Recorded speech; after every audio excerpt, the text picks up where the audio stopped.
Welcome to the Battle of Ideas. I'd just like to explain the title. An American scholar, Andrew Moravchik, wrote a book called The Choice for Europe.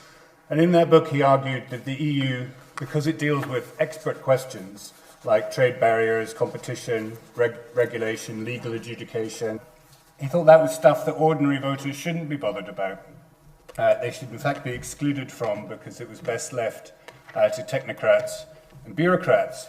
A referenda on that basis were bad things because, and I quote, popular response is likely to be ignorant, irrelevant, and ideological.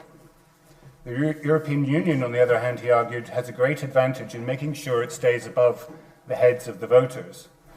The, quote, European Union's greatest tactical advantage is that it is, in a word, so boring. The whole European project was precisely about getting somewhat more boring times. Let's have some boring stability, peace, prosperity, all these boring things that ordinary people quite like. And I would say that in about 2005, we reached some sort of an apogee of the great project of achieving boredom. But of course it couldn't last.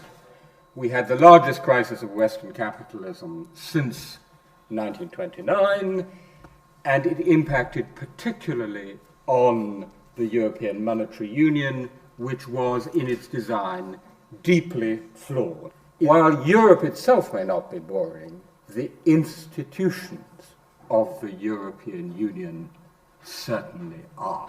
But even those which are supposed to give the project democratic legitimacy, notably the directly elected European Parliament, don't get anyone's blood going. There is no theatre of politics. The turnout to European elections has declined in every election since 1979. Many, particularly younger Europeans, who don't remember the war or the Holocaust or the Gulag or Eastern Europe under communist rule or Franco or even the wars of former Yugoslavia. So even in Estonia, even in Poland, take the achievements of the European Union for granted. They take it for granted that you can wake up on a Friday morning, buy a plane ticket, fly to the other end of the continent, you'll still be in a liberal democracy in the same European Union.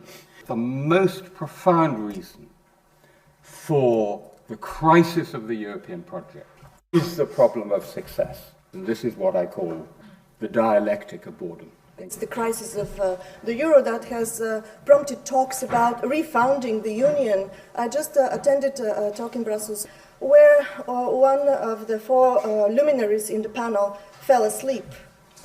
So the EU is boring. It has made Europe boring, but that's exactly why it got the Nobel Peace Prize. 25 years ago, the EU became boring in a devilish way, in a new way. The Single European Act that was signed in 1987 made a pledge to the creation of a single market based on four freedoms: the freedom of movement of goods, services, capital, and money.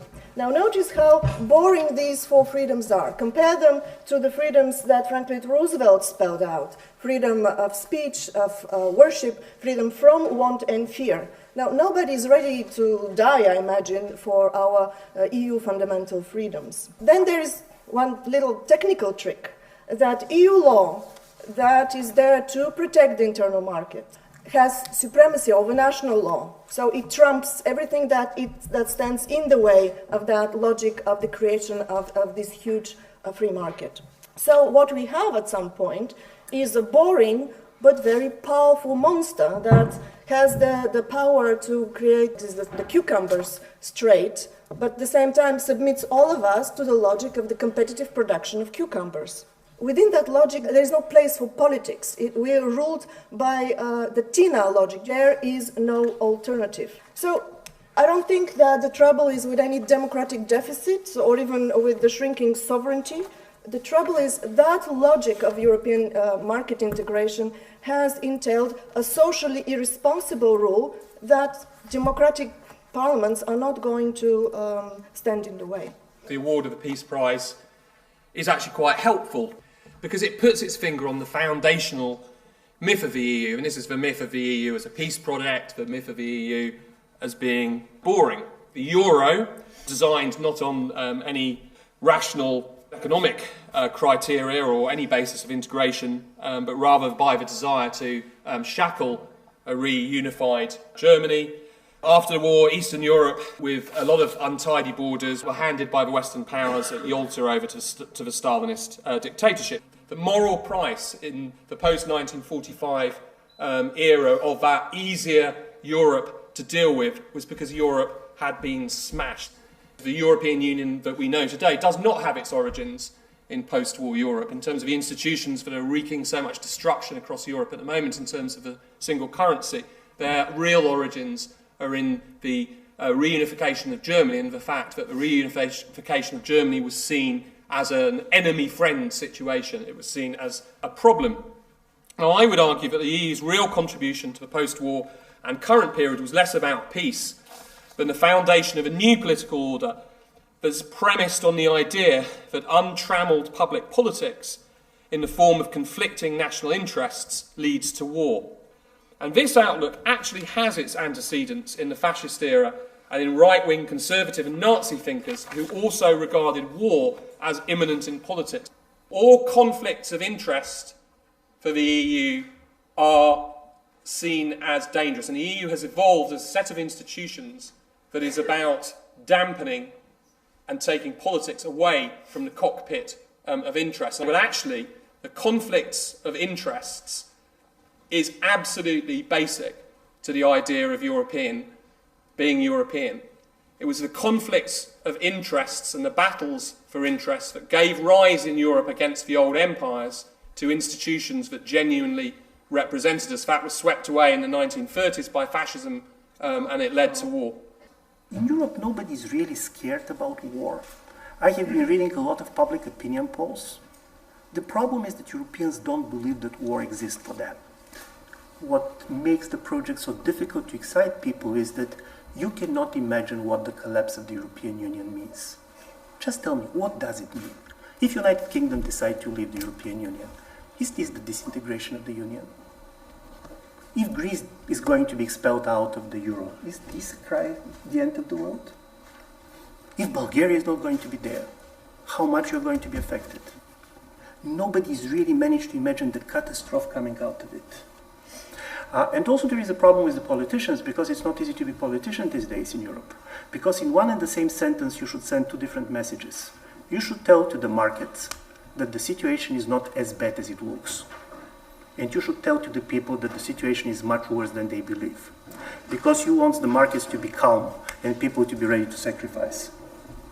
Difficult to be done in one sentence. The basic problem is that behind this boredom, there is a very radical project behind what's happening in the European Union now. And this project is very much the suspension of politics. What democracy is going to mean is that you can change governments and not change policies. How exciting it is. Voter is basically getting himself to be in charge of the personnel. He used to be the boss and now he's the head of the human resources department. There was this study of the Euro barometer which discovered that support for the common European institutions strongly correlates with mistrust in national democracies. Countries in which people don't believe that their vote matters are much more ready to support the establishment of common institutions than the countries in which voters believe that they still matter. And I'm saying this because for the last 30 years there was a positive kind of a link between European integration and democratization. And probably we're seeing a moment in which this type of a link is going to be strongly questioned. The so-called dialectic of boredom, which I would dispute, is really about taking institutions, getting institutions as insulated as possible from society. And what we're now seeing is a situation where institutions have become so estranged from society, they are acting against society. So they were more than unrepresentative, they're actually antisocial. And what we can see with the Troika in southern Europe is a manifestation of antisocial institutions. There is a fear of politics.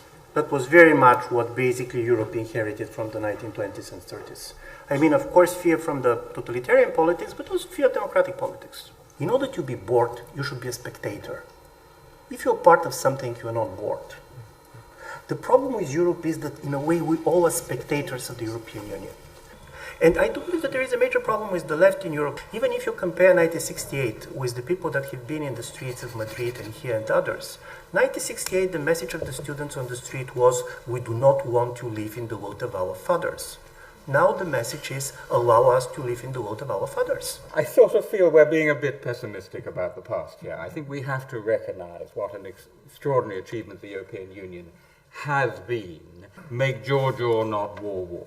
I mean, the European Union has been the most fantastic system of peaceful conflict regulation. It created a framework in which Germany could be reunited peacefully. I agree that the price for that was that it was a project of the elites. The Eurocrats may be afraid of popular passions. I'm not.